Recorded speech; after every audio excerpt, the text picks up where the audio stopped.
Yashwant cooperative bank limited Phaltan या बँकेतील घोटाळ्यासंदर्भात ईडीनं चौकशी चालू केलेली आहे। ईडीने या संदर्भात सुमारे 50 लोकांना नोटिसा बजावलेल्या आहेत आणि यातले जे आरोपी आहेत या आरोपींना सुद्धा नोटिसा बजावलेल्या आहेत। ईडी कार्यालय मुंबई येथे कसून या संदर्भात या घोटाळ्याची कसून चौकशी सुरू आहे। त्याचबरोबर उपनिबंधक सहकारी संस्था कराड यांच्या कार्यालयात सुद्धा या संदर्भात आरोपींना नोटिसा बजावलेल्या आहेत। आरोपींची या संदर्भात सुनावणीसाठी 22 जानेवारी ही तारीख नेमलेली आहे। त्याचबरोबर सदर गुन्ह्यातील आरोपींना महाराष्ट्र ठेवीदार हितसंबंध संरक्षण कायदा MPAD ॲक्ट सेक्शन 3 व 4 नुसार त्यांच्यावरती पोलिसांनी कारवाई करण्याचे पत्र यापूर्वीच कोर्टाला दिलेले आहे व त्याच्यानुसार पुरवणी स्टेटमेंटनुसार या सर्व आरोपींना 50 आरोपींना MPAD ॲक्टनुसार कारवाई होणार आहे। यामध्ये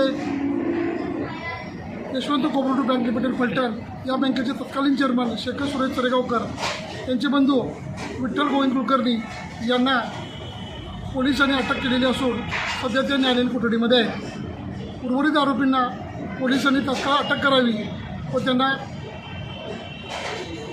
अटक करून त्यांची मालमत्ता आहे ती जप्त करावी। त्याचबरोबर आरोपी महेश कुमार जाधव हे जिल्हा परिषद निवडणुकीसाठी उमरज जिल्हा परिषद मतदारसंघातून इच्छुक असल्याची आम्हाला माहिती मिळालेली आहे।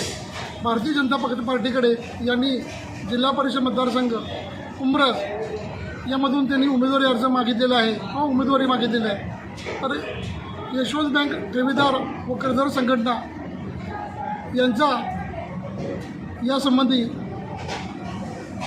त्यांना तीव्र विरोध आहे।